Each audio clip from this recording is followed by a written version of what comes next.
Hello and welcome back. The next boss on our How to Beat Boss Guide series is Pinstress. This fight takes place as part of a wish, and it is up at the top of Mount Fay. There is a bench just to the south of this. If you're struggling with this fight, highly recommend you grab that bench because otherwise your run back for this fight is all the way up at Mount Fay, which is really, really rough. When you get up here, you'll see the Pinstress laying on the ground unconscious, partially covered in snow, snow on them. You got to whack her a few times to wake her up. But then start the dialogue. Sounds like she's just looking for a battle as an honorable way to go, and we are going to oblige. So as the fight starts, Pinstress only has a few different attacks. There is this projectile where they throw needles. The needles are spaced very far apart, so not too bad to either get to the side of this attack or just stay in between the needles. Feel free to do what I do there and just use your vertical movement, jumping, double jumping, whatever you need to do to avoid those. Pinstress also has this charge across the bottom of the screen. Two ways of dealing with that. If you're using Wanderer Crest, you can parry this. The timing is really difficult, though. I do it a couple times in this fight successfully, but I also fail more than I do it correctly. So the easier way to do that is just jump over the top of the attack and pogo downward.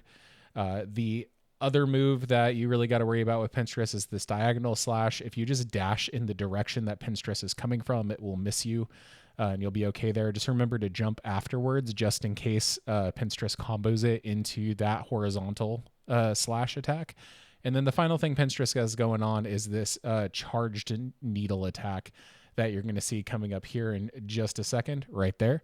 As long as you're either like a few, like I want to say hornet lengths, for lack of a better unit of measure, in front of Pinstress, it'll miss you, but it'll also just miss you if you're behind Pinstress as well. So as you see it charging up that attack, it's going to do a motion towards you before it unleashes the attack. As long as you kind of dash under Pinstress or get to the other side, you're going to be safe 100% of the time. There are a lot of opportunities to heal in this fight. Pretty much in between almost all of Pinstress's attacks is going to be safe. And then as well as with most bosses, once it's in an attack animation, it's locked in that attack. So as long as you're out of the way of that attack, every single one of these, the animation is long enough where you will have time to heal. If you're struggling with that or having trouble finding spaces to heal, Injector Band is always good. It just shortens the amount of time it takes for you to heal. But other than that, you really don't need anything in particular to handle this fight.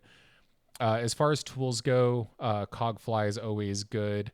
The spines that I currently have equipped are also fine for this fight. You don't really need to use the tools to get through the fight, but if you're just trying to get through it faster, recommend those. With that, Wanderer's Crest does let you get in additional attacks that other crests would not. Reaper is going to allow you to charge more soul if you want to abuse Pinstress with something like Cross Stitch or Thread Storm. And then Architect Crest will allow you to just really use tool spam, which can also be effective here in this fight. So there are multiple ways of dealing with it. Whatever crest you're most comfortable with, I would say you should be fine using. There isn't any like kind of required equipment for this fight the way that like Purity Wreath might be for Great Chef Lugali. But other than that, in between these attacks, you've always got space to get in a swipe or two, depending on what crest you're using. So feel free just to keep the pressure on. Make sure you're taking those chances to heal, and Pinstress will go down pretty quickly. As always, feel free to watch it a few times through if you just really want to get down the patterns. But otherwise, if you found this video useful, feel free to leave a like, subscribe if you want to see more content like this, and let me know down in the comments below what you liked, didn't like about this fight, but also if there's something you really want to see next, let me know so that way I can focus on getting that uploaded for you. And I will see you next time.